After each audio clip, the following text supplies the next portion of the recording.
Hi, this is Michael Orl of MobileBurn.com. Today I'm going to show you some of Samsung's TouchWiz updates for the Galaxy Tab 10.1.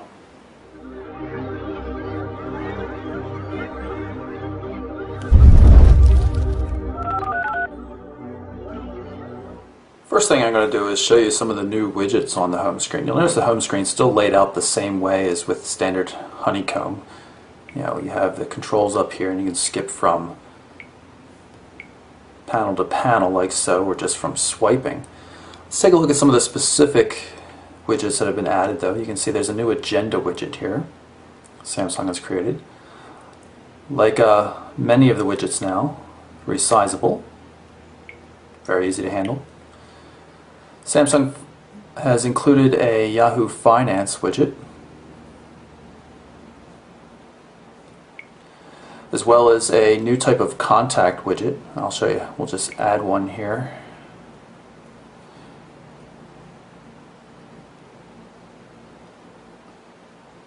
They call it a buddy. Tap through here. You can see that it's blank by default. I just tap on it and choose a contact. And we'll say Clark Kent there. And when you tap on one, you get the options that are available based on the type of contact information you have for that contact. Here's the new World Clock widget. I'm going to show you we also have a World Clock application. You can add new cities on the globe here. For example, let's add Tokyo. And hit the plus here to save it. Now you see Tokyo has been added.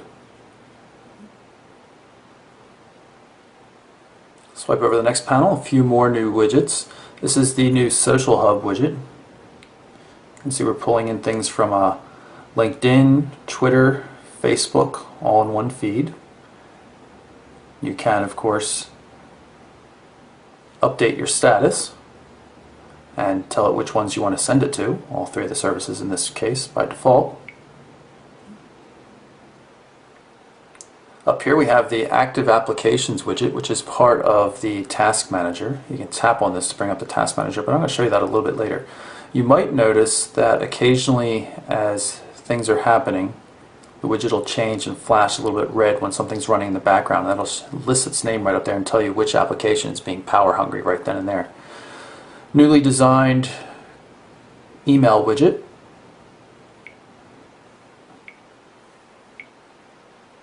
Of course, you can create an email message just by tapping there.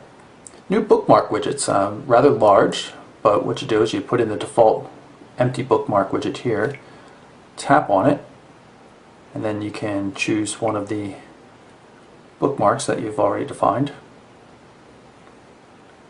And now when you tap there, it'll go to the AOL page in this case, and hopefully we'll have refreshed the look of the widget now that we've gone to the page. As with all widgets though, when you don't need it, just long press, drag it away. This is the center panel of the home screen, of the 5 home screen panels we have. So we've got a new clock up here, weather as well. Have support for a number of different views. You can define multiple cities. Right here we have the picture frame widget, which is different from the one found in stock Honeycomb. I'm just going to grab a photo here. Actually, I'll pick 2.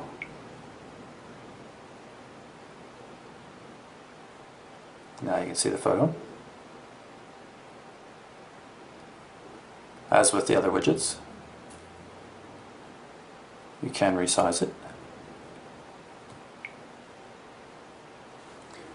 Some subtle changes to the main menu, but it's left largely in stock form. You might have noticed that instead of little blue outlines of icons that are on the next page, Samsung takes a more traditional view and just shows an indicator of which page out of how many is available. So you can see there's 2 pages and we're on 1 versus 2, which I think is a little more clear. You can still get to the My Apps section and see just applications that you've installed yourself. Right down here in the center of the status line, you see this little arrowhead, and if you tap that, that brings up access to Samsung's mini apps. There are a number of them, and it's really cool in that they pop up as a separate window, and they can even be moved around just as if you were using them on a personal computer. In this case, this is the Task Manager, which I had mentioned earlier. You can get to from this widget as well. Cool thing is, though, you can actually access these from just about anywhere. So say we pull up the YouTube application. It's loading up some things. I can access the mini apps and pull up the calendar. And I can switch to a different one, say the pen memo right here. Now, of course, I'm not using a pen, I'm using my finger, but there's a pen accessory available for the tablets now. Very cool, some good functionality in here, and you can see there's also a music player and a calculator. And like I said, they work anywhere. And it's really cool how they work with the transparency, and you can still use other things while they're popped up on the screen. Some minor changes to the browser for the most part. You can see on top of the tabs here, it's actually white background as opposed to the black background you see on standard Android and Honeycomb. So it just looks slightly different, but really the functionality is otherwise the same. Bring up a new tab. Go to our site. I'm going to show you that this is Swype.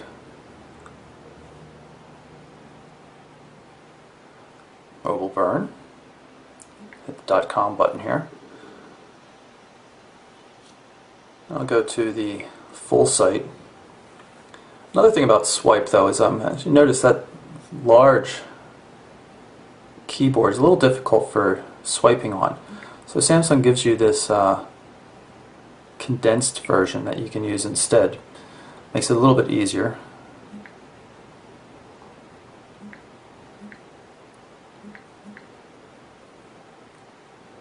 You see, I just typed in "this is easier."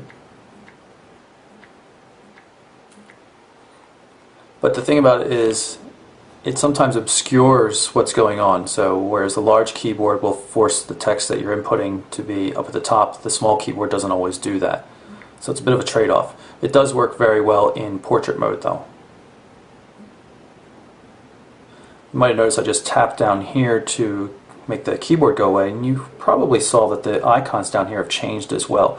Notice we have a more obvious back button and home button here down the bottom left-hand corner of the screen. Also a screen capture button here. Not sure if that's going to be available for everybody, if it's just for reviewers, but it's certainly handy from my job. The notification area in general has been changed, and you can see this is the way it should have been done. This is what Google should have been doing, giving you quick access to everything with one single tap. You can turn off Wi-Fi, notifications, anything. Still doesn't appear to be a way to clear all of the notifications at once, though. But you have much clearer fonts. Everything's just easier to read. Samsung's done a better job of it than Google did. I'm going to show you something that's a little difficult to demonstrate. I'm going to place 2 fingers on the touchscreen surface, then I'm going to tilt the device, and you can see it will zoom in and out as I tilt the tablet. It doesn't work particularly well, and quite honestly, it's not very useful. The same gesture, if you want to call it that, can be used inside the photo gallery as well, though. You caught a quick glimpse of the Social Hub earlier. Shows you all your social feeds, as well as messaging system, so you can also pick your private messages from Twitter or Facebook. You have one global view here. I don't get too many from Facebook or Twitter, though, so you can see they're color-coded right here. And then your feeds show up combined here.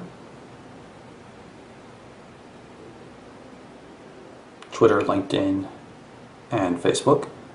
Reload it by pulling down, which is becoming a little bit more of a common gesture. You have access to most of the functionality. You can see retweeting, replying, marking as a favorite, or even sending a direct message from there. Samsung has also added the Music Hub, which is powered by 7 Digital, so you have access to music that you can buy right from the tablet.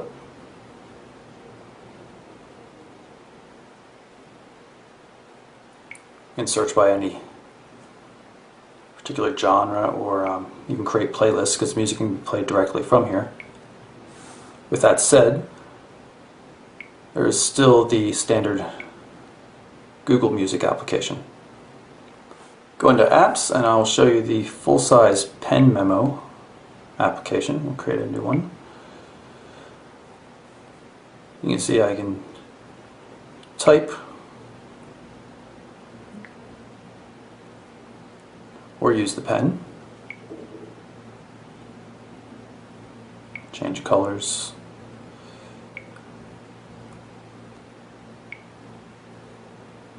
And then save the note.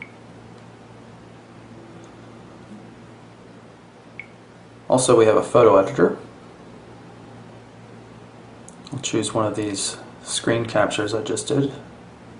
And you see there's a number of things you can do to it with special effects, change contrast, brightness, turn it to grayscale, or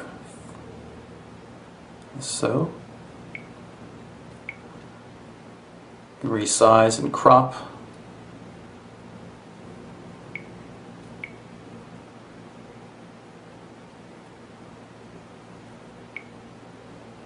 Then you can save the image out when you're done. Pull up the email client here. You have a normal Gmail client, which hasn't changed, but email client here is really just another rehashing of the Social Hub. They work very much the same, except when you're in the dedicated email client you have access to the folders and everything. See the nice multi-paned view. Multi-touch support, formatted text, you can change accounts easily or go into the combined view. You can see here's one that was sent to Gmail, same message.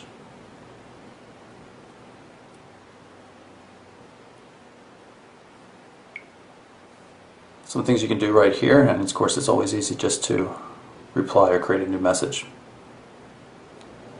Samsung has added some advanced copy and paste functionality. I'm going to drag the handlebars here and select some text, copy it, and I'm going to hit reply and also shoot a screenshot, and then I'm going to use the task manager to switch back to the pen memo application and create a new memo. I'm going to use insert here to pull in some things from the clipboard. So you have a number of things here, including the text that I just copied and the screenshot. And I can go through and delete things out of the clipboard as well.